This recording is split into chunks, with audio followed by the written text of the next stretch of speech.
እንዴናችሁ ዛሬ ደግሞ እነዚህን 3 ዲዛይኖች ከላይ ያረኩላችሁ 3 ዲዛይኖች እቤታችሁ እንዴት በቀላሉ እንዴት እንደመስራት እንደምትችሉ በሁለት ከለር ፊኛ ሰርች ያሳያችኋለሁ። ፊኛዎቻችንን እንግዲህ በዚህ መልክ እየነፋን ያዘጋጀን ነው ለእናንተ ለማሳየት ስለሆነ በጣም በትንሽ ፊኛ ብዛት ነው የተጠቀምኩት። ከመጀመሪያው ዲዛይን ስንጀምር እንዳያችሁት መጀመሪያ ግሬ ከዛ ግሪን ከዛ ግሬ ከዛ ግሪን እያለ ነው የሚሄደው። ከግሬው እንጀምራለን። ሪቫናችንን ያው እናስራለን መጀመሪያ ፊኛው ላይ አራቱንም ከለር አንድ አይነት ነው የምናደርገው ማለት ነው። በዚህ መልክ ግሬ ያደረገን ከግሬው ቀጥሎ 4 ግሪን እናደርጋለን። ከዛ 4 ግሬ ከዛ 4 ግሪን እያለን እንቀጥላለን ማለት ነው።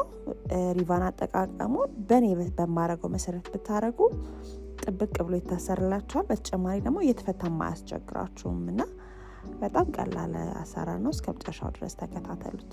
ፋይናል ላይ ያለውን ፒክቸር አሳያችኋለሁ። በሌላ ከለር ፊኛ አርጋችሁ በዛ ባለ ሁኔታ ደግሞ ቢሰራ ምን አይነት ፒክቸር እንደሚኖረው እሱን ማታች አረግላችኋለሁ። ቪዲዮ በጣም ስለረዘመ ቀጣዮቹን ፓርት 2 ላይ ሰራላችኋለሁ። ፎሎ ማድረግ እንዳትረሱ። ባይ